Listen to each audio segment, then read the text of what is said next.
Bonjour à tous, aujourd'hui dans cette petite vidéo on va parler d'un sujet qui me tient à cœur et qui concerne justement une excuse ou une des raisons en tout cas qui vous limite pour faire du sport ou pour reprendre le sport, c'est comment trouver le temps pour faire du sport. Puisque ce qui se passe c'est que je l'entends, hein, et peut-être que vous l'avez déjà dit, peut-être que vous avez entendu quelqu'un le dire, mais je trouve pas le temps de faire du sport. Je me lève le matin, je vais bosser, je rentre le soir, j'ai plein de trucs à faire, je peux pas, je trouve pas le temps de faire du sport. Alors, c'est vrai, il existe deux catégories de personnes d'ailleurs à ce niveau-là. C'est les personnes qui ont une vie très chargée, un boulot de dingue, qui parfois est par période, bien sûr. Parfois c'est tout le long, mais je pense qu'au bout d'un moment on craque quand même. Mais voilà, qui ont le boulot, ils rentrent le soir, obligation familiale, tout est cadré, quadrillé, ils ont zéro temps pour eux. Bon, je vous le dis, c'est pas une bonne chose. Il faudra peut-être essayer de trouver un autre moyen de s'organiser. Ça, c'est un autre débat. Par contre, en revanche, il y a d'autres personnes qui suggèrent ou laissent penser qu'ils n'ont pas le temps de faire du sport. Et là, je pense que dans certains cas, c'est une fausse excuse. Ils peuvent très bien trouver du temps. En revanche, ils préfèrent faire autre chose que de passer du temps à faire du sport. Des plaisirs, des machins, etc. De la paresse, peut-être aussi un petit peu. Il existe une multitude de raisons finalement. Je suis pas là pour vous juger pour ça. Je suis là pour vous donner deux choses. La première, c'est pourquoi il faut trouver du temps pour faire du sport. La deuxième, c'est comment trouver du temps pour faire du sport. Tout d'abord, pourquoi ? Bon, vous n'êtes pas sans savoir que le sport, c'est quand même lié un petit peu à la santé. Et pour autant, si je vous pose la question, qu'est-ce qui est le plus important pour vous dans la vie ? Et je pense que vous allez tous me dire, c'est la santé. Qu'est-ce qu'on souhaite même à la nouvelle année ? C'est bonne année, bonne santé. C'est la première chose qu'on donne. On va même jusqu'à dire que le professionnel passe après la santé. Et pour autant, au final, lorsqu'on dit « mais j'ai pas le temps parce que par exemple, j'ai pas le temps de faire du sport, parce que j'ai mon dossier à terminer, parce que j'ai autre chose à faire », eh bien on est en train de mettre la santé après. Alors quand ça arrive une fois, ok, 2-3 fois on va dire, parce que c'est une mauvaise période, pourquoi pas. Mais quand c'est tout le temps comme ça devient plus une excuse.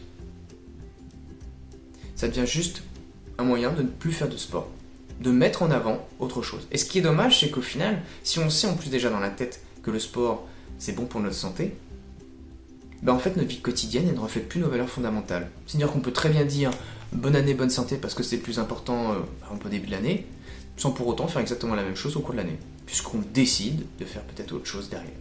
Et c'est ça qu'il faut bien avoir en tête, c'est que l'on décide. Je vais revenir dessus. Pourquoi on dit déjà, c'est lié à la santé. Il faut savoir que la sédentarité, donc le fait de ne pas bouger, c'est une des causes principales des facteurs de maladie chronique. Qu'est-ce qu'une maladie chronique ? Une maladie chronique, c'est une maladie qui dure sur le temps. Quelques exemples, et je suis sûr que ça va vous parler, le diabète niveau 2, le vieillissement biologique accéléré, le cancer, l'obésité, la tension artérielle, tout ce genre de saloperies finalement qu'on peut se choper, alors qu'ils prennent bien sûr la source sur deux points. Il y a d'un côté la malnutrition, la malbouffe, de l'autre justement c'est sédentarité. La malnutrition, on n'en parlera pas dans cette vidéo-là, on en parlera dans une prochaine. En revanche, sédentarité, là on va essayer un petit peu d'en parler. Ces maladies chroniques, elles causent de nombreux décès dans le monde. Je pense que vous devez bien vous en douter que le nombre de personnes qui décèdent d'un cancer, de ces diabètes, etc. Et quand je dis cancer, c'est tous les cancers. Tous les cancers ne sont peut-être pas forcément dus à ça, mais une grande partie en tout cas. Et ça fait beaucoup de morts. Et surtout, ça agit sur notre santé. Donc lorsque l'on fait le choix de ne pas faire une activité sportive alors qu'on pourrait trouver le temps, on fait le choix un petit peu d'agir contre sa propre santé. Il faut bien avoir conscience en fait de ce constat-là. Et c'est encore une fois un choix qui est délibéré, c'est ce que je disais tout à l'heure, puisque il n'y a rien qui nous empêche, si ce n'est peut-être parfois justement ces périodes un peu d'obligation professionnelle, etc., ou d'événements un peu spécifiques, de faire du sport. La seule chose qui nous empêche quasiment tout le temps en revanche, qui pourrait nous empêcher toute notre vie, c'est notre volonté. C'est aussi notre accord avec nos valeurs et notre vie quotidienne. Si vous ne prenez pas cette décision-là, c'est vous qui la prenez. Personne d'autre. Surtout si vous êtes dans cette position et cette capacité à faire du sport. Je pourrais vous en citer des milliers des études finalement. On peut en retrouver, même je vous invite à aller voir sur internet justement sur qu'est-ce qu'une maladie chronique et justement l'impact avec le sport, etc. Qu'est-ce que ça nous apporte. vous aurez encore plus d'informations, mais c'est vraiment important en fait. Je pourrais vous donc du coup en dire plusieurs, mais aujourd'hui on va plutôt essayer de se baser sur qu'est-ce que ça peut aussi nous apporter et comment on pourrait l'avoir en fait. L'OMS, elle par exemple, en revanche, elle dit il faut 2h30 de sport par semaine. 2h30 par semaine, c'est quoi? C'est 22 minutes. C'est en tout 130 heures par an. Est-ce qu'on peut me dire que... Est-ce qu'on pourrait déjà envisager que ça soit beaucoup sur une année, 130 heures? C'est rien, 130 heures. On a 365 jours et on doit faire 130 heures par an. Et ça, ces 130 heures, c'est juste pour avoir un impact positif pour notre vie. Je vous demande pas d'être des grands sportifs. Je vous invite juste à pratiquer une petite activité sportive. Et pas la peine que ça soit avec moi, allez voir, peu importe, mais faites une petite activité sportive. Parce que c'est bon pour vous. Qu'est-ce que vous allez gagner? Meilleure productivité?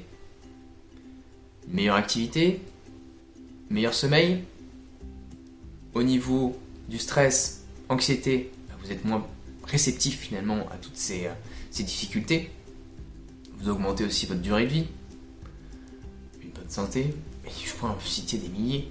Mais au lieu de passer 22 minutes à faire du sport par jour par exemple, vous préférez subir le stress, le manque de productivité, manque de créativité, mauvais sommeil, mais j'en passe, pour 22 minutes par jour.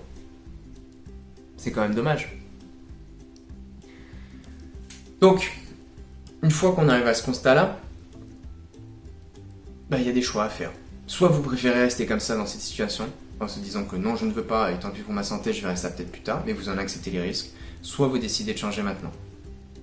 Comment on peut changer maintenant? Comment on peut trouver du temps? D'abord, si jamais vous êtes une personne justement qui peut trouver du temps mais qui ne souhaite pas encore le faire parce que il faut se motiver, etc. Moi, les quelques conseils que je peux vous donner, c'est vraiment d'en faire le matin. Le matin, ce qui est bien, c'est que on est en forme. Des fois, en plus, on a le ventre vide, donc du coup, si on veut perdre un peu de poids et qu'on le fait à jeun, c'est parfait. On peut le faire tout seul à la maison, on peut juste faire 20 à 30 minutes, un petit peu de vélo si on a un vélo d'appartement, ou aller courir dehors. 20 minutes de musculation. Tout ça, ça va développer votre journée. Et puis même psychologiquement, vous vous dites, ça c'est fait, j'ai plus besoin de m'en occuper, je vais passer à autre chose. Vous pouvez aussi aller dans une salle, il y a beaucoup de salles de sport aussi qui ouvrent assez tôt, et vous y allez, et vous êtes tranquille, personne en plus, personne pour vous regarder. Parce que je sais aussi que le regard des gens justement dans les salles de fitness, ça peut être une problématique. Mais là, il n'y a personne, vous êtes tranquille.